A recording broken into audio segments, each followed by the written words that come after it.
బాబాగారి జీవిత చరిత్రలోని 7వ అధ్యాయము కాలచక్రము వేగంగా తిరుగుతున్నది. వేగంగా తిరిగే కాలచక్రంతో పాటుగా సాయి యొక్క పేరు మహారాష్ట్ర ప్రాంతంలో నలుమూలలా నలుదిక్కులా వ్యాపి చెందుతున్నాయి. చుట్టుపక్కల ప్రాంతాల నుంచి భక్తులు సాయి దగ్గరకు వచ్చి వారి వారి సమస్యలు పరిష్కారాలు పొంది ఆనందిస్తున్నారు. రాత్రిపూట మహల్సాపతి తాత్య బాబాతో కలిసి మసీదులోనే పనుకునేవారు. ముగ్గురు తలలు మసీదు మధ్య భాగంలోకి వచ్చేటట్టుగా ఒక చోట పెట్టుకొని, కాళ్ళు దగ్గరగా చాచుకొని పడుకొని ఏవేవో మాటలు చెప్పుకుంటూ ఉండేవారు. ఎక్కువగా వారి ప్రశ్నలకు బాబా సమాధానాలిస్తూ ఉండేవారు. ఒక్కొక్కప్పుడు బాబా తానే కొన్ని ఆధ్యాత్మిక విషయాలను తనంతట తానుగా బోధిస్తూ ఉండేవారు. అప్పుడప్పుడు శ్యామ కూడా వారితో జత కలుస్తూ ఉండేవారు. ఒక్కొక్కప్పుడు బాబా మహల్సాపతి చేతిని తన గుండె మీద వేసి ఉంచి చెవిని దగ్గరగా పెట్టి గుండెలో నుంచి వచ్చే శబ్దాన్ని వినమని చెబుతూ ఉండేవారు. మామూలు గుండె కొట్టుకునే శబ్దం కాక అందులో నుంచి భగవన్నామం వినిపించేదట. అలాగే చెయ్యి ఉంచి మహల్సా నిద్రపోతే అరే భగత్ అని పిలిచి బాబా ఆయనను తట్టి లేపి సరిగ్గా పనుకోమని చెప్పేవారట. రాత్రి సమయంలో ఎవరు ఎప్పుడు లేచినా బాబా వారిని పలకరించేవారట. దీనిని బట్టి బాబా నిద్రపోయేవారు కాదని, కన్నులు మూసినట్లు పైకి కనిపించినా అదే యోగ నిద్ర మాత్రమేనని మహల్సాపతి నిర్ధారించుకునేవారు. అది 1886వ సంవత్సరము మార్గశిర పౌర్ణమి నాటి రాత్రి. సుమారు 10 గంటల ప్రాంతంలో బాబా మహల్సాపతి మామూలుగానే ఏవో మాటలు మాట్లాడుకుంటున్నారు. అప్పుడు బాబా ఉబ్బస వ్యాధితో బాధపడుతూ ఉన్నారు. బాబా మహల్సాపతితో ఇలా అన్నారు: ఇప్పుడు నేను ఈ శరీరాన్ని వదిలి పైకి వెళుతున్నాను. తిరిగి 3 రోజుల తర్వాత మళ్ళీ ఈ శరీరంలోకి వస్తాను. ఈ 3 రోజులు ఈ నా శరీరాన్ని జాగ్రత్తగా కాపాడు. ఒకవేళ 3 రోజుల తర్వాత తిరిగి రాకపోతే మసీదు ఎదురుగా శరీరాన్ని సమాధి చేసి గుర్తుగా 2 జెండాలను పాతు అని చెప్పి తన తలను మహల్సాపతి తొడపై ఉంచి పడుకోగానే బాబా ప్రాణం శరీరంలో నుంచి బయటకు వెళ్ళిపోతుంది. ఈలోగానే వచ్చిన తాత్య కూడా ఆ దృశ్యాన్ని చూసి ఆశ్చర్య పొందుతారు. బాబా మరణించాడనే వార్త షిరిడీ గ్రామమంతా వ్యాపించింది. రాత్రికి రాత్రే చాలా మంది మసీదు దగ్గర పోగైనారు. మహల్సాపతి చెప్పిన మాటలను తాత్య, శ్యామలు మాత్రమే నమ్మగలిగారు. మిగిలిన వారంతా బాబా నిజంగానే మరణించాడనే నమ్మారు. గ్రామ మునసబు బాటే ఇది మంచి అదనుగా తీసుకొని మహిమల శక్తులు గలవాడు మరణించవలసిన అవసరము ఏముందంటూ రాద్ధాంతం చేయసాగారు. తెల్లవారేసరికి గ్రామంలోని ప్రజలంతా మసీదు ముందు పోగయ్యారు.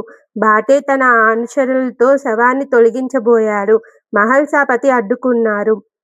3 రోజుల తర్వాత తిరిగి వస్తానన్న సాయి చెప్పారు కాబట్టి 3 రోజులు ఈ శరీరాన్ని కడపడానికి వీల్లేదని గట్టిగా పట్టుపట్టారు. గ్రామస్తులలో కొందరు 3 రోజులు చూసిన తర్వాతనే శవ సంస్కారాలు చేయవచ్చని భావనతో ఏకీభవించటంతో బాటే ఏమీ చేయలేకపోయారు. అయినా చనిపోయిన మనిషి తిరిగి బ్రతకడం అసంభవము అని అతనికి నమ్మకం. మూర్ఖత్వంతో తిరిగి బ్రతికి వస్తారని మహల్సాపతి నమ్ముతున్నాడని డాక్టర్ను పిలిపించి పరీక్ష చేయిస్తే విషయం అందరికీ కూడా తెలుస్తుందని ఆలోచించి 2వ రోజు డాక్టర్ కోసం అహ్మద్నగర్కు పంపుతాడు. 3వ రోజు ఉదయానికి ఆంగ్లేయ డాక్టర్ వచ్చి పూర్తి పరీక్షలు చేసిన తర్వాత నిజానికి 3 రోజుల క్రితమే ఈ మనిషి చనిపోయినాడు. అయితే అప్పటి వరకు కూడా ఆ శరీరానికి శవలక్షణాలు రాలేదని మాత్రం చెబుతారు. ఏది ఏమైనా చుట్టుపక్కల ప్లేగు వ్యాధి బాగా వ్యాపించి ఉండడం చేత శవాన్ని ఇలా ఉంచడం మంచిది కాదని హెచ్చరిస్తారు. ఎలాగో 3వ రోజు పూర్తి కావస్తున్నది కాబట్టి 4వ రోజు ప్రాణం రాకపోతే శవ సంస్కారం చేద్దామనే నిర్ణయానికి వస్తారు గ్రామస్తులంతా. 3వ రోజు గడిచిన తర్వాత తెల్లవారుజామున 4 గంటల ప్రాంతంలో బాబా శరీరంలో ఊపిరి ప్రవేశించి గాలి పీల్చుకోవడం ప్రారంభమవుతుంది.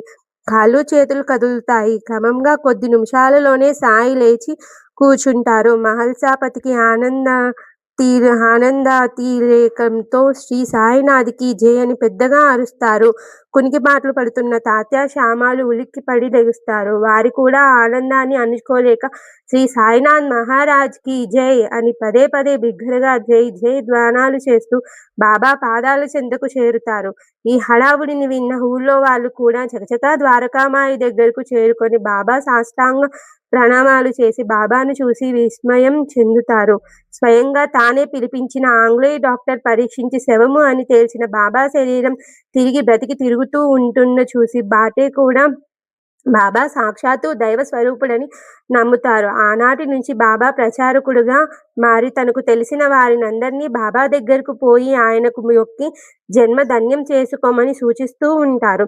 1886లో జరిగిన ఈ సంఘటన తర్వాత బాబా కూడా అనేక చిత్రాతి చిత్రాలు లీలలు చూపుతూ ఎక్కడెక్కడి నుంచో ఎందరెందరినో భక్తులను షిరిడీకి లాగుతూ వారికి అనేక మహిమలను చూపుతూ విశ్వాసం కలిగిస్తూ అనేక విధాలుగా వారిలో పరివర్తన తీసుకొచ్చిన విధానాలు లీలలు రూపంలో తెలుసుకుందాం.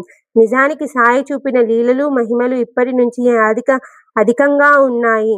1890 నుంచి 1918 వరకు 28 సంవత్సరాల పాటు జరిగిన సాయి జీవిత చరిత్రే యథార్థానికి మనకు కావాల్సిన అవసరమైన చరిత్ర.